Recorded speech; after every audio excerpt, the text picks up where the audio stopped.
Okay, good morning, everyone. Good morning. Welcome to this meeting of the Board of Trustees of the New York City Public Housing Preservation Trust. I'm Lisa Bova Hyatt, Chair of the Trust's Board of Trustees. As the first order of business, it's my honor to take the role of the trustees present. Please answer present or here when your name is called. Karen Blondell. Present. Pamela Campbell. Present. Adolfo Carrion Jr. Present.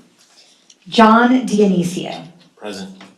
Anika Lescott Martinez. Present. And Miriam Rodriguez. Present. With 7 trustees present, including myself, we have a quorum. Secretary Stacy Tyson shall assist me today in holding and carrying out today's meeting. Ms. Tyson, you may proceed with today's agenda. Thank you, Madam Chair. The first item on today's agenda is the approval of the minutes from our prior meeting on October 10th, 2025. Unless there are any questions, I move that the board approve the meeting minutes from the October 10th, 2025 board meeting as presented. Is there a second? Second. All in favor say aye and raise your hand. Aye. Are there any nays or abstentions? Please raise your hand. Terrific. The minutes are approved. Thank you, Stacy. Thank you, Madam Chair.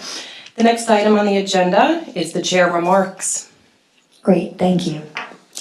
First, I want to begin by welcoming Miriam Rodriguez.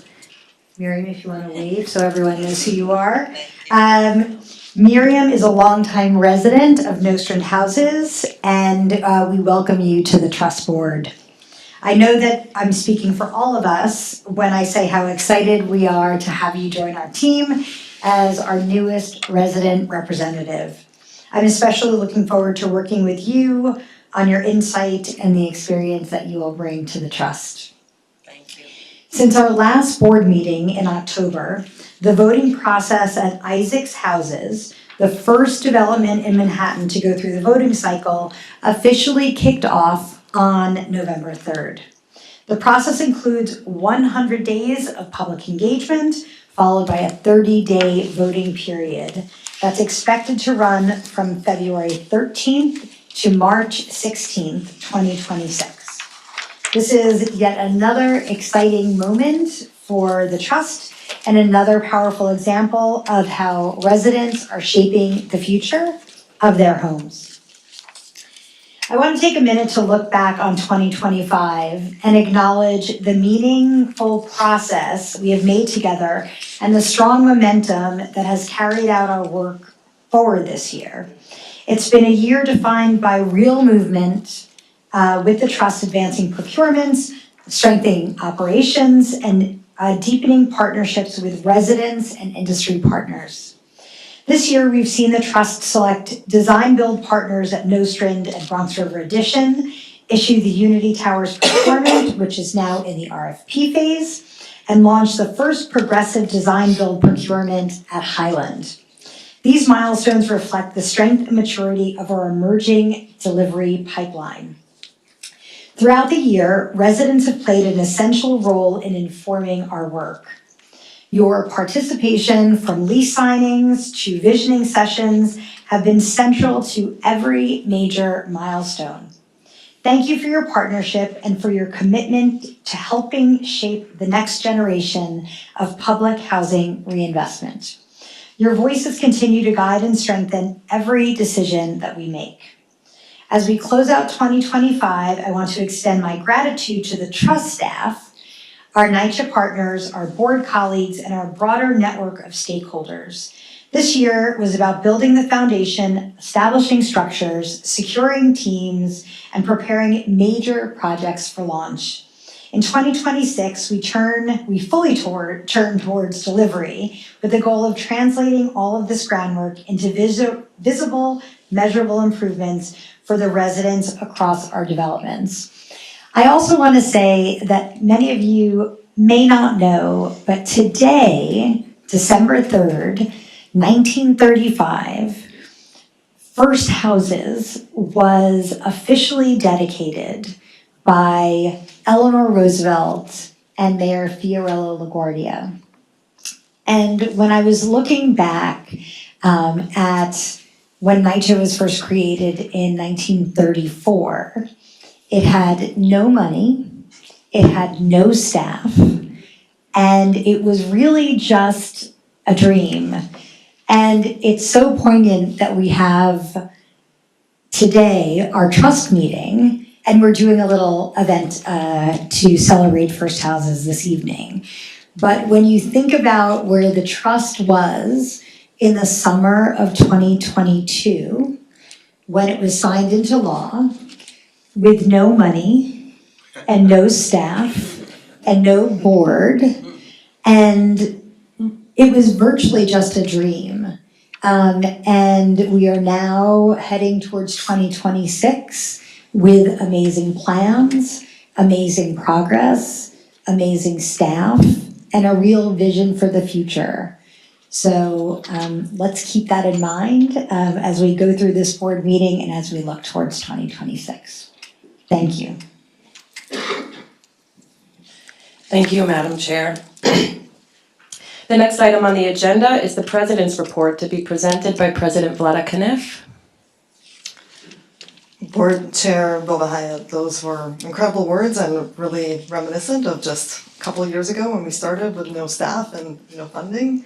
And just a little over 2 years in, I also feel extremely proud of what we've been able to do here and with the help of this board, so we really appreciate all of you. And I would also like to echo your welcome of our newest board member, Miriam Rodriguez. Yay. We are grateful to have Ms. Rodriguez join us as a NYCHA resident representative. Ms. Rodriguez is a 2-decade resident of Nostrand Houses and has over 30 years of experience working at the New York State Workers' Compensation Board. So we are very proud to have her on the trust board and look forward to working with her as we continue to progress our work. Next slide, please. Thank you. Yes. I'm happy to announce that we finalized our strategic plan for 2026 following a public comment period that ran from September 25th to October 24th. The plan outlines our accomplishments over the past year and our goals for the year ahead. It is now available on the Trust website and has been transmitted to the NYCHA board and the New York City Mayoral Administration. Also, in October, the Trust published Resident Priorities Report for Unity Towers. This report outlines the Unity Towers community's key priorities for the Trust Mod renovation project. This report has been based on extensive resident engagement with the Trust and NYCHA conducting visioning sessions, pop-up events, survey outreach, and this report will be included in the procurement package for the shortlisted design and construction firms, serving as a guide to shape their proposals. As always, our focus on resident partnerships remains throughout everything that we do. We, again, made meaningful progress across our trust sites. Some highlights. At Nostrand Houses, NYCHA, the Trust, and CMG, the selected design build partner, held multiple meetings for residents from September to now. On September 30th and October 3rd, we held 2 trust lease signing process meetings to discuss the upcoming conversion of Nostrand Houses and the residents' new Section 8 lease.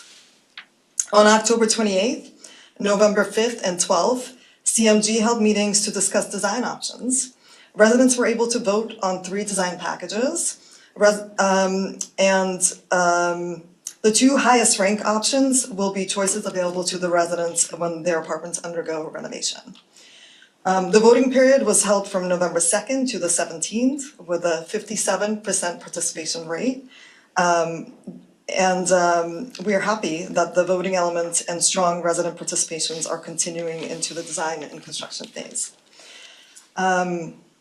I want to take a couple of seconds to thank Trustee Dionisio and Blondell for providing donating turkeys to Nostrand Houses and other food. Yeah, thank you. Ahead of the holidays, we were there over the weekend.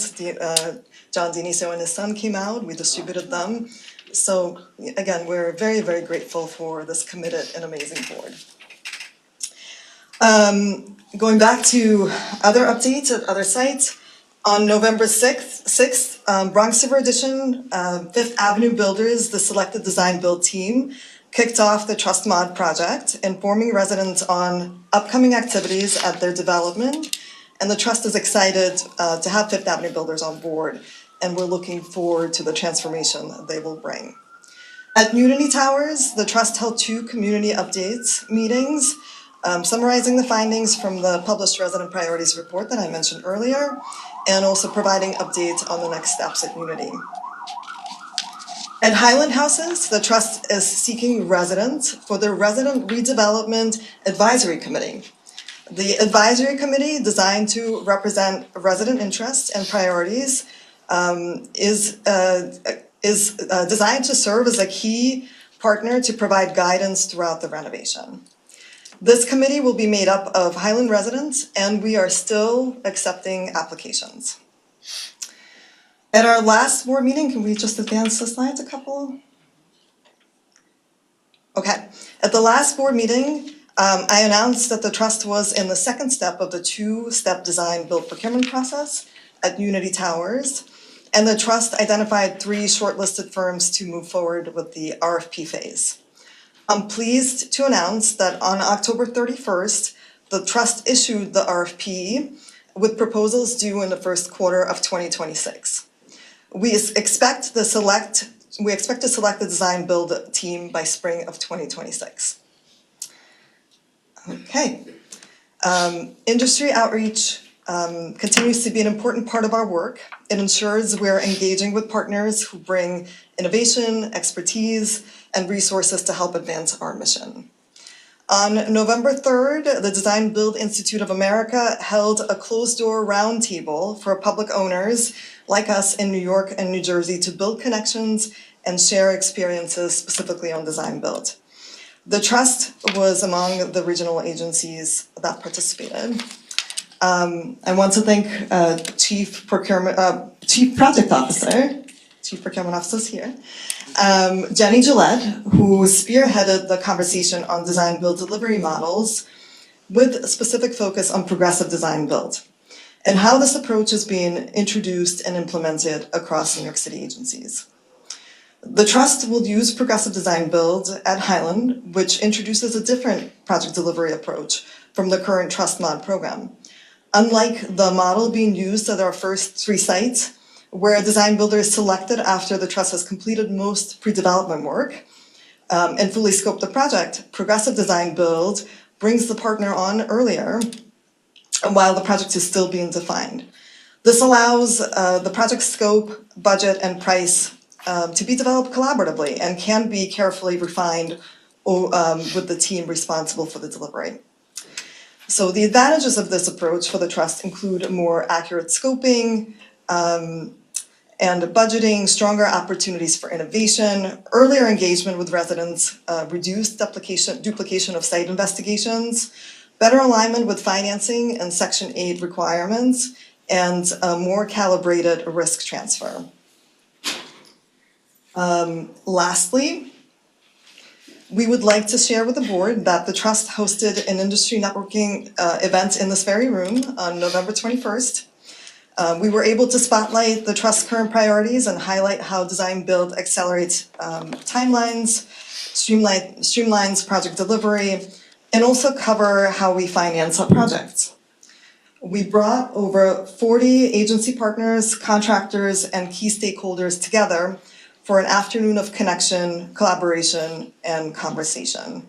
I wanted to again thank Trustee Dionisio for coming in to give some remarks. And this concludes my report. Thank you so much, Vlada. We'll move on to the next action items. Thank you, Madam Chair. Thank you, President Kniff.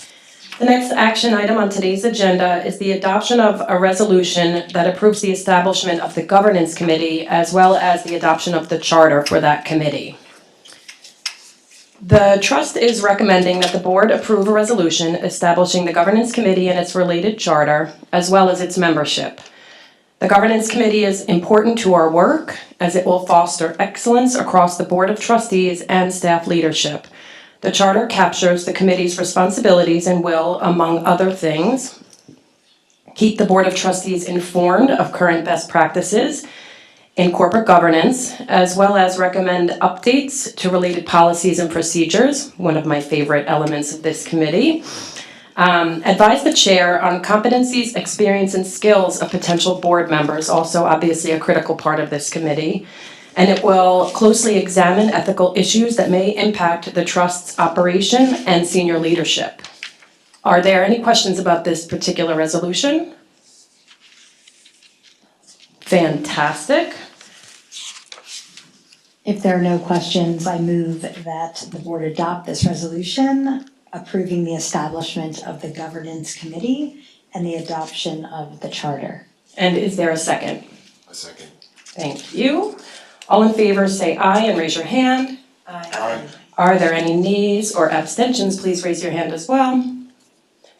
All right, the resolution approving the establishment of the governance committee and the adoption of the charter and membership is hereby adopted. The next action item on today's agenda is the adoption of a resolution approving the establishment of the salary, compensation, and reimbursement policy. The trust is recommending that the board approve, that the board approve a resolution establishing the salary, compensation, and reimbursement policy. This policy establishes guidelines around the payment of salary, compensation, and reimbursements to, and rules for the time and attendance of the trust's management team. Obviously an important part of the trust governance. Are there any questions about this particular resolution? Thank you, Stacy. If there are no questions, I move that the board adopt this resolution approving the establishment of the salary, compensation, and reimbursement policy. Terrific, is there a second? Second. Thank you. All in favor say aye and raise your hand. Aye. You guys know the drill. Are there any nays or abstentions? Please raise your hand. All right, thank you very much. The resolution approving the establishment of the salary, compensation, and reimbursement policy is approved. The next action item on today's agenda, moving right along, is the adoption of a resolution approving the establishment of the investment guidelines policy. The trust is recommending that the board approve a resolution adopting the investment guideline policy for the New York City Public Housing Preservation Trust in accordance with Section 2925 of the Public Authorities Law, as recommended by the Finance Committee. These guidelines establish policies and procedures regarding the investing, monitoring, and reporting of funds.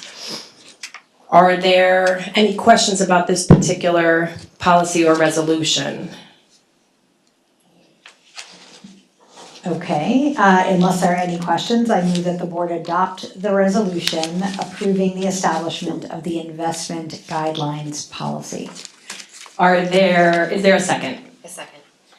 Terrific. All in favor, say aye. Aye. Thank you. All opposed, or if there are any nays or abstentions, please raise your hand. Okay, the resolution approving the establishment of the investment guideline policy is approved. And I'm gonna roll right along. The next action item on today's agenda is the adoption of another resolution approving the procurement guidelines, and this is done annually, so it is titled the Annual Adoption of Procurement Guidelines. The trust is recommending that the board approve a resolution adopting its procurement guidelines as required annually in accordance with Section 2879 of the Public Authorities Law. Are there any questions about this resolution?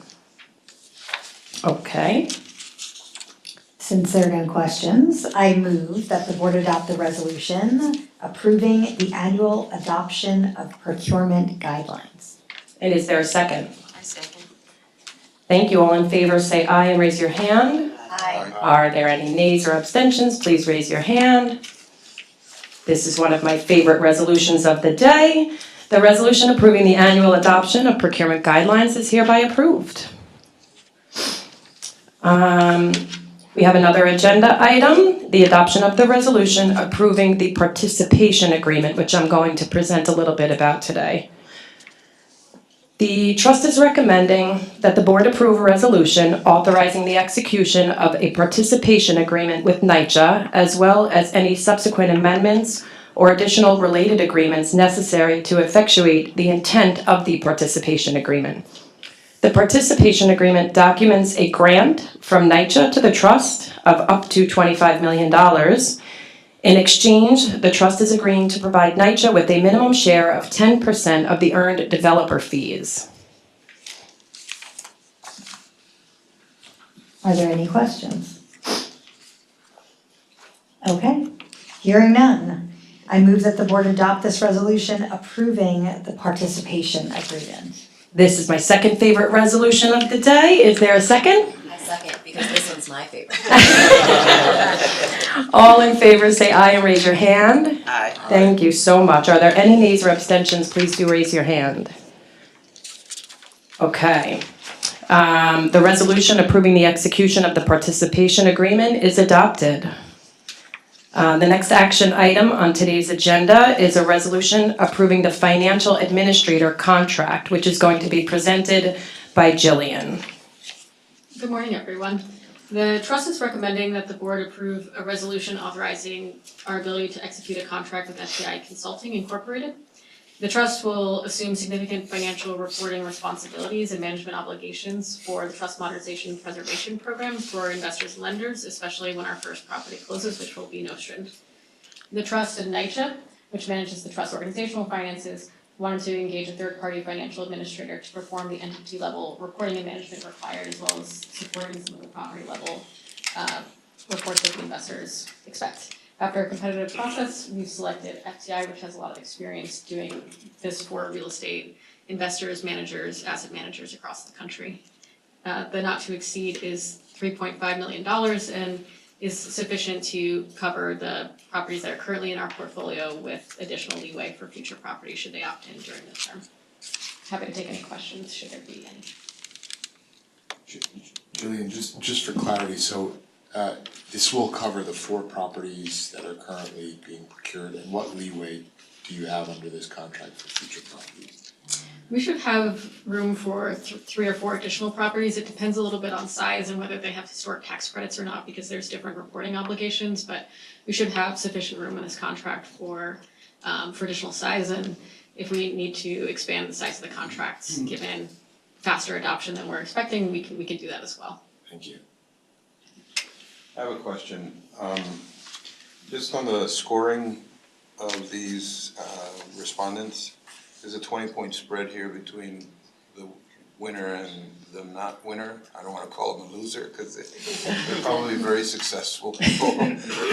But the winner is at 63 and the not winner is at 83.67. How does that work? We analyzed the different firms across, I think, 4 or 5 different dimensions, and this financial administrator had a depth of experience, and the team that they presented had worked together pretty consistently. So when they presented case studies and their approach, as well as the key personnel, they scored very high under that dimension. The other proposer had a very strong proposal as well, but it was just a different team and a different organizational setup. So ultimately, when the evaluators took a look at both proposals, one ended up being significantly higher than the other.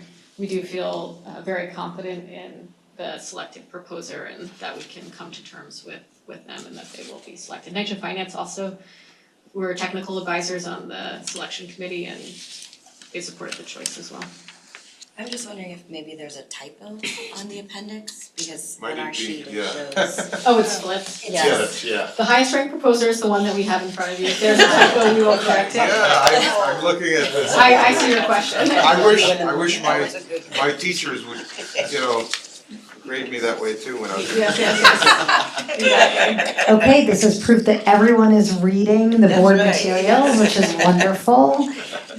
So just for a point of clarity, FTI which is the was the highest ranked proposer, and that is the entity that we are moving forward with. Correct. Excellent. Thank you for pointing that out. Thank you for the clarity. Do we have any other questions? Great, okay. If there are no other questions, which I don't think there are, I move that the board adopt the resolution approving the financial administrator contract to the highest point, to FTI Consulting. I second. Thank you, fantastic, I appreciate the feedback. All in favor say aye and raise your hands. Aye. And are there any nays or abstentions? Please raise your hand. Okay, the resolution approving the execution of the financial administrator contract with FTI is adopted. The next item on today's agenda is the adoption of a resolution approving the project accounting and tax credit advisory contract, which is also going to be presented by Jillian. Thank you, Jillian. The trust is recommending that the board approve our resolution to contract with Cohn-Resnick Advisory LLC. The trust released a competitive RFP earlier this year for a firm that's experienced in accounting and tax credit advisory services. As many of you know, the trust is seeking a range of financing sources to fund our projects, including historic tax credits. There's a lot of complexity being a public benefit corporation and trying to do this. So we wanted a firm that was experienced with complicated tax credit structuring, especially given our status. We are recommending Cohn-Resnick Advisory. They are a professional services firm with deep experience providing the analysis that the trust is seeking. Cohn-Resnick has structured and provided post-closing services for many of the PAC partners that have used historic tax credits, and they have a reputation of being creative, responsive, and thorough on behalf of their clients. We're seeking board authorization to enter into a 3-year contract with 2 one-year renewal options, and we've sized the contract to accommodate the projects in our pipeline with additional buffer should we have other projects in our pipeline that are added that need such services. This is complementary to the finance administrator contract that was presented earlier today. I'm happy to answer any questions. Unless there are any questions, I move that the board adopt the resolution approving the project accounting and tax credit advisory contract. And is there a second? I second. Thank you kindly. All in favor, raise your hand. Aye. Are there any nays or abstentions? Also raise your hand. Thank you, everybody. The resolution approving the execution of the project accounting and tax advisory contract, tax credit advisory contract is adopted. We have another exciting agenda item for you today. This is the budget presentation, probably Bob's favorite for the day, and it's going to be presented by our Trust Senior Director of Finance, Robert Miller. Thank you, Bob. Good morning, Board of Trustees. The Trust is recommending that the Board adopt a resolution approving budgets for the fiscal years 2026 through 2030. There are 3 major budget components: the Trust parent organization and its expenditure budget, consolidated Trust property and operations budget, and the Trust capital budget. On the screen in front of you is the Trust parent organization expenditure budget. It provides for staff, contracts, and other expenditures related to the administration of the Trust.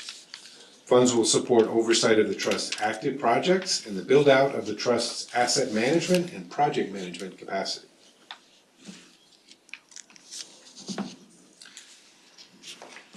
The Trust property operating budgets, on the screen now, identify the expected revenues and expenses of the 4 developments that have opted into the Trust. Revenue will include rental income from tenants and HUD Section 8 housing assistance payments. Operating expenses will include costs incurred through a property maintenance agreement with NYCHA.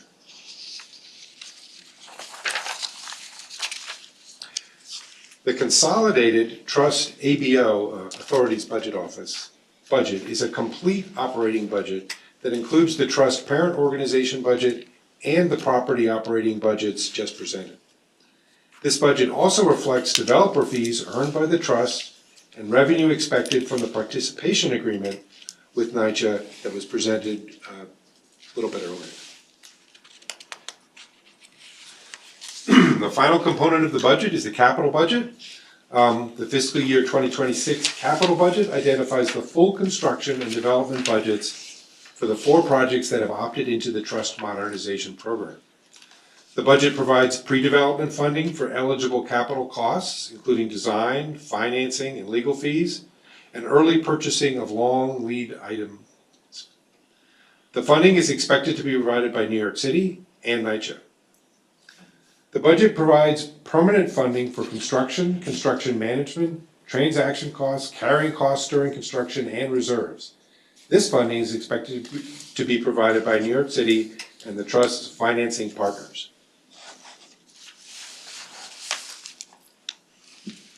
Thank you, Bob. Are there any questions? If not, I move that the board adopt the resolution approving the Trust's 2026 budget. Is there a second? I second. Thank you kindly. All those in favor say aye. Aye. Terrific. And are there any nays or abstentions? Fantastic. So if there is no additional business before the board, I move that this meeting of the Board of Trustees of the New York City Public Housing Preservation Trust be adjourned. Is there a second? This can't be anybody's favorite movement of the day. All those in favor say aye. Aye. Thank you, everybody. If there are any nays or abstentions, raise your hand. This meeting is adjourned at 11:07 a.m.